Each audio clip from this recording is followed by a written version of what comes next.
Magnolias. Thank you. We are so very, very excited to have you all here today. And one of the reasons why we are so excited for all of you to be here is this is the first showcase we've had this year where your peers are going to be on the Durst stage. We've had incredible guest artists this year so far, but this is the first time your peers are being vulnerable with you and they're coming on this stage and they're showing you something that they have worked on for the past several weeks for hours every day after school. So give them lots of love today, show them lots of support. They are so, so excited to be here for you. Give them a round of applause. I'm going to give you just a little bit of background about what Steel Magnolias, our fall show, is all about, and then you're going to meet the characters, and then you will see about half of a scene from the show. So, Steel Magnolias is a play about everyday women in everyday life. This is a show about female friendships and what it is like to go through life as a woman, specifically as a mother, as a daughter, and as a friend. This show really shows the bonds that these friends all have on stage. We see the characters going through the struggles of life together, but also some of the highest joys of life together. Our show is set in Chinkapin, Louisiana in 1987. So you're going to see some great 80s costume today, and you're also going to hear some Southern accents. We're very excited. We've been working very hard on them. And something that's different about this show is that we did a double cast. So instead of having a traditional principal cast and then an understudy cast that gets one show, each of these casts will get 3 shows. And we did this because the show is a small show. There's only 6 actors in the show, and they are on stage the entire time. And we wanted to give more opportunities for more students to be seen on stage and have more experiences in our department. And they have worked extremely hard, splitting rehearsal time, splitting stage time, and splitting time between me and our student director, Leah Ball. Just so you know, there is going to be a prop gun in today's showcase. It is a fake gun, it is a prop gun. It will not be aimed at anyone, it just comes out of a purse, goes up in the air, and then does go back down. And our first performance is tomorrow evening. We have shows this Thursday, Friday, and Saturday, and next Thursday, Friday, and Saturday. All shows are at 7 p.m. They are here in the Durst. Tickets are $8 for students and $10 for adults. So let me introduce you to a few of the characters in our show. So first is Truvy. Truvy is the owner of our beauty salon. She is gracious, she is bubbly. Careful though, she does love gossip, and she is kind of the conductor of all of the energy in this show. Next, I'd like you to meet Annelle. Annelle is new in town, and she is going through a rather messy breakup. Her husband just left town with her car and all of her belongings, and Truvy has just hired Annelle to work in her beauty salon. Annelle is looking for a new purpose in life and a new community. Next up, I would like you to meet Shelby. Oh, yes. They're lovely. Next up, please meet Shelby. Shelby is getting married today in today's scene. She is in her early 20s and she is full of life. But she does struggle with her type 1 diabetes, but she doesn't let that slow her down. She's recently found that she also isn't able to have children, and she's coming to grips with that, about what that means in terms of being a woman and a wife. Shelby, though, sees the beauty in the world despite the challenges life has thrown at her. So thank you, Shelby. Next, we have Malin. Malin is Shelby's mom, and she is constantly trying to hold the entire world together. She worries constantly about Shelby's health, but she is extremely strong and dependable. She is the backbone of this whole cast and this whole show. She's the reason the show is called Steel Magnolias. Later in the show, Malin goes through a horrible tragedy, and she reflects on how women are seen as kind of these delicate flowers, but really they are strong as steel. So really watch Malin today. Next, we have Clary. Clary is an old Southern beauty with a sassy side. Clary's husband has recently passed away, and Clary is coming to grips with being an old widow in her stage of life. She is looking for community and things to fill her time. She has a newfound love of football, and she is working on gaining confidence in this new stage of her life. So thank you, Clary. finally, we have Weezer. Weezer is an old and cranky Southern woman. She lives next door to Malin and Shelby, and she is constantly fighting with Shelby's dad. Weezer's favorite thing in her life is her old and hairless dog, Rex. She claims that she has been in a bad mood for the last 40 years. So thank you, Weezer.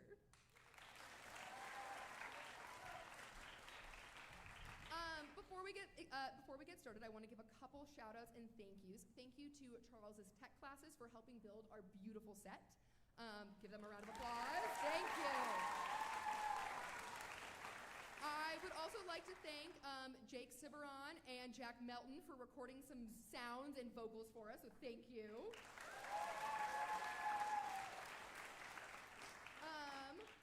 Thank you to Jerry Swatosh for also helping to paint our set and give these beautiful lines in the window. And I cannot leave this stage without thanking my costume crew. They have worked incredibly hard on this show and balancing my time both as a director and as our costume designer. So thank you, costume crew and costume club for your time. All right.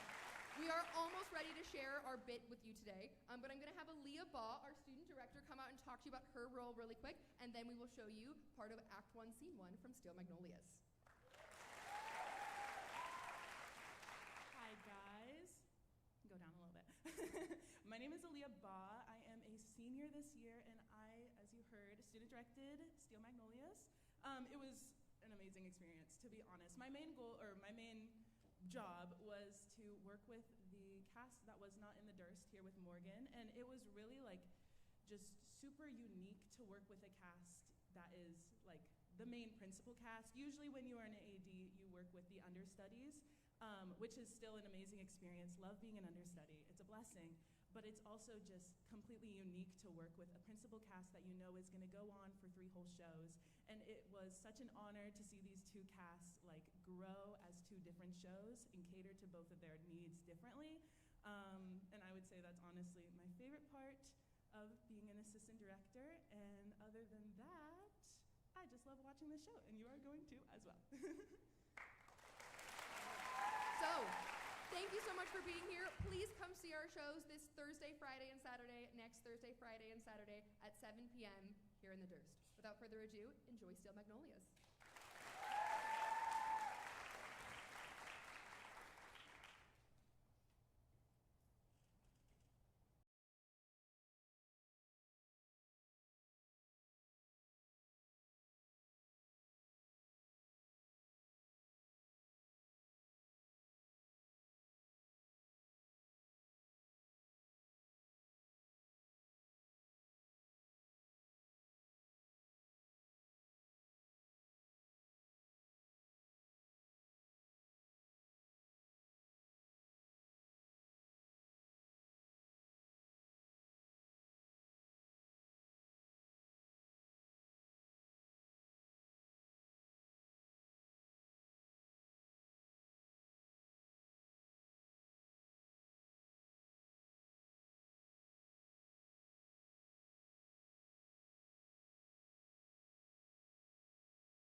so upset lately.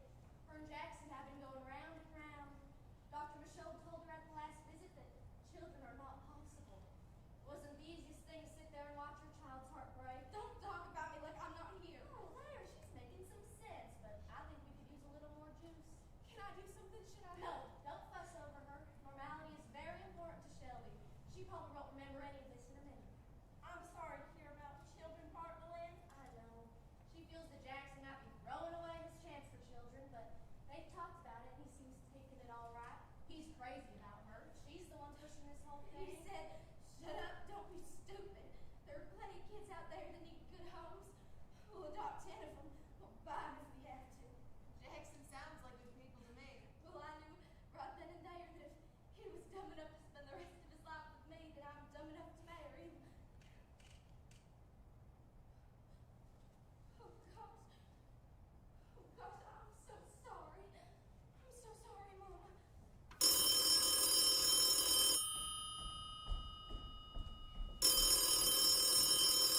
Hello? Lynn? It's Tommy. Shelby, it's Tommy. Shelby, it's Tommy. He wants to know where your car is. Oh, absolutely not. That's the honeymoon getaway car. He just wants to defile it. Jonathan said he's been buying condoms by the case. She'll have to call you back. Thank you, Mom. Now, sit up. I've got to gild the lily. Are you taking it down after the reception? I'll be glad to touch it up for the honeymoon for you. Oh, I'm going to leave it up as long as possible. Now, tell me about the honeymoon.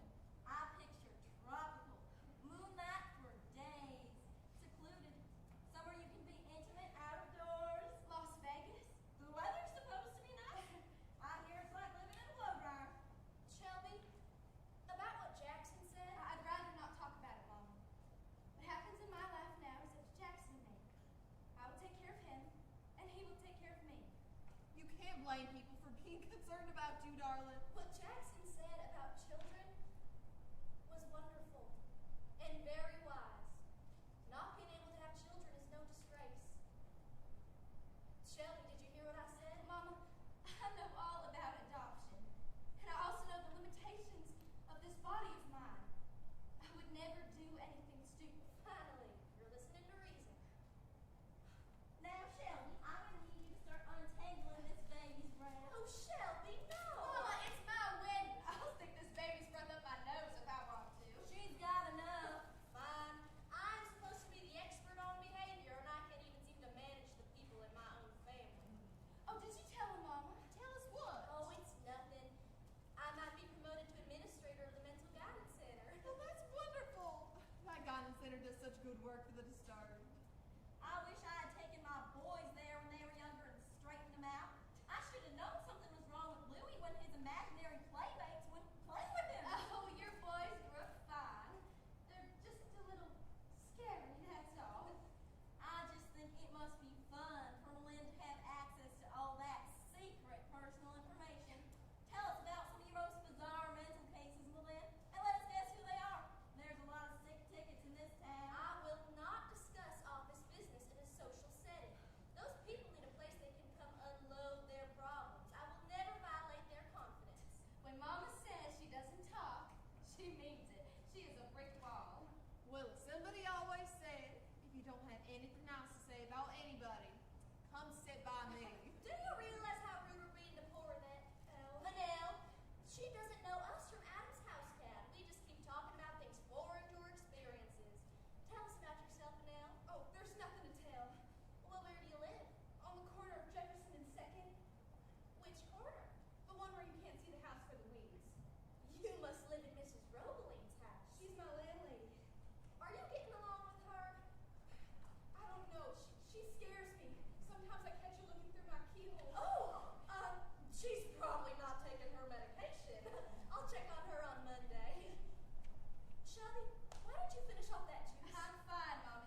me at all.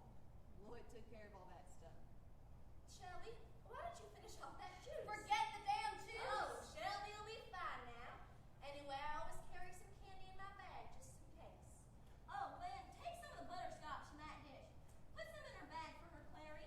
They are the best. They start out real hard, but once you suck all the coating off, they get nice and chewy. Crunchy and chewy and buttery, all in one. Delicious. Lynn, you always carry candy in your bag? Without fail. Then tell me, do you suck on this often? Clary, put that back! I hate it when people bring weapons into my shop. How did you get Daddy's gun away from him? I've been waiting all morning for my chance. He finally put it down to go to the bathroom. I know I'm new here and all, but is my life in danger? No, Lynn's husband's just been shooting at the birds. The trees around here are full of them this time of year. You see, our backyard is full of fruit trees, which are full of birds. Daddy's been trying to frighten the birds out of the trees by making loud noises. I didn't want the guests at my reception to spend all night dodging bird bills. Oh, the neighborhood is fit to be tied. Weezer Boudreaux blames my husband's gunshots for the problem of that mangy dog of hers. She claims all that loud noise is making that stupid animal lose its hair. Taking the gun was a stroke of genius, Lynn. I know. But what if he comes back here and tries to get his gun back? Drum would never set foot in a beauty shop. This is women's territory. He probably thinks we all run around naked or something. Oh my gosh, there's someone coming! A strange lady with a strange dog. That would be Weezer. That is one ugly dog. What kind of dog is that? If Rhett had hair, he would be a collie. Lord, give us strength. This is it. I have found it, and I am in hell. Morning, Weezer. Don't try to get on my good side. I no longer have one. You're a little early. You're not expected till 11-ish. Well, that's precisely why I'm here. I have to cancel. Janice. Shut up. I have to take my poor dog to the vet before he has a nervous breakdown. My dog, the vet is perfectly healthy. You must be the new girl. Hi. May I have a glass of water, please? I have been screaming all morning. I'm sorry this whole thing has gotten out of hand, Weezer. Oh.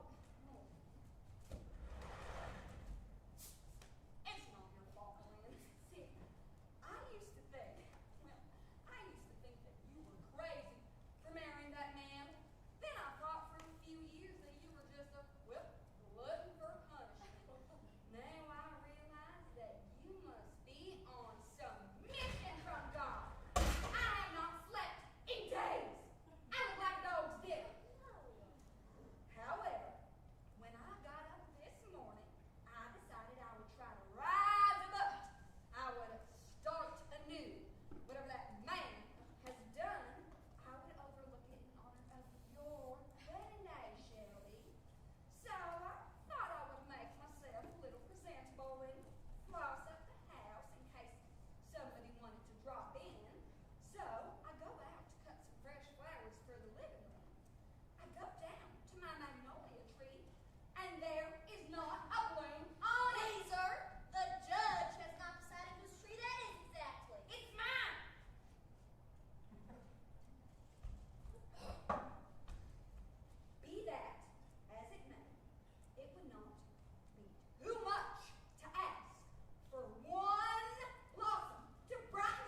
your family?